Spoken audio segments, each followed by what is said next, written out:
If you remember when Bibles were like this in homes and in churches, every church had a Bible like this. Every Christian family had a Bible like this, and they put their family genealogy, the weddings, baptisms and burials. It was all put inside the Bible, and you passed it down generation to generation.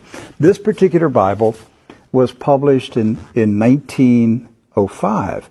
Now, the reason I brought it out is that I want to show a map that's in this Bible. Now, mind you, the Scofield Bible was not published until 1913. Right. And I have in my office an original 1913 Scofield, which was the introduction of the Zionist Masonic heresies about a future state of Israel and separating the church from Israel and all of that rapture stuff. That's where it came from.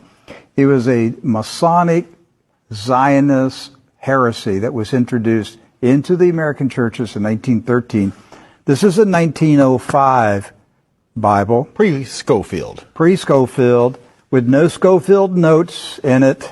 So, you open it up, and this is on page 13. I mean, this thing's big. I want to show you. Here is a map of the Holy Land. And it says, what?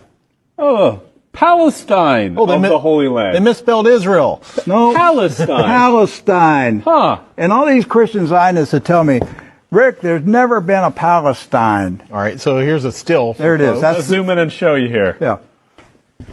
So, yeah, you hear these people like John Hagee, there's never been a Palestine.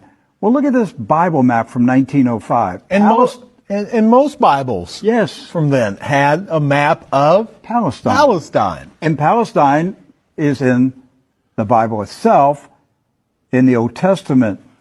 So we're showing you this just because I'm trying to break through the propaganda, the confusion, the lies that the Zionists have implanted in millions of minds of Christians in America, and told them there's never been a place called Palestine. But I have a map, Rick. Right there it is. So, with that in mind, do you know who lived in Palestine? Palestinians? Palestinians.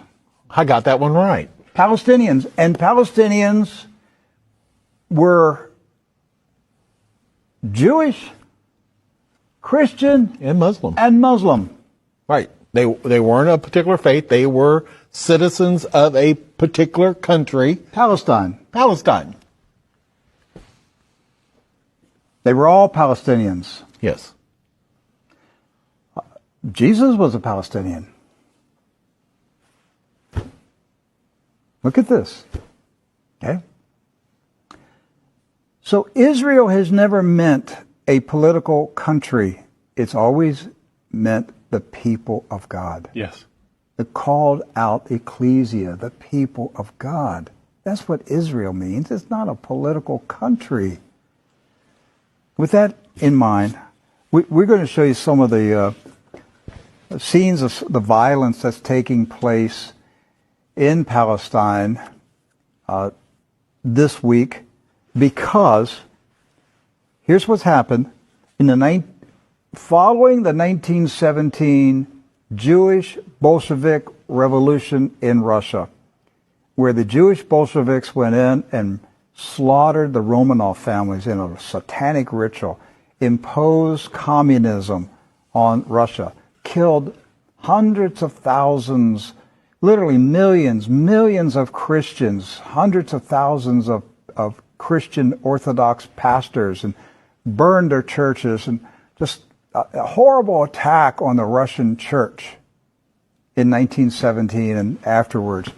Then they began to infiltrate Palestine in the 1920s and the 30s. In the 1930s, there was a congressman in Texas, Lyndon B. Johnson, and he was smuggling guns and rockets and grenades from Texas to Palestine, putting them in the hands of the Jewish communist terrorists that were infiltrating Palestine. There was no Israel, no state of Israel. It was Palestine. And they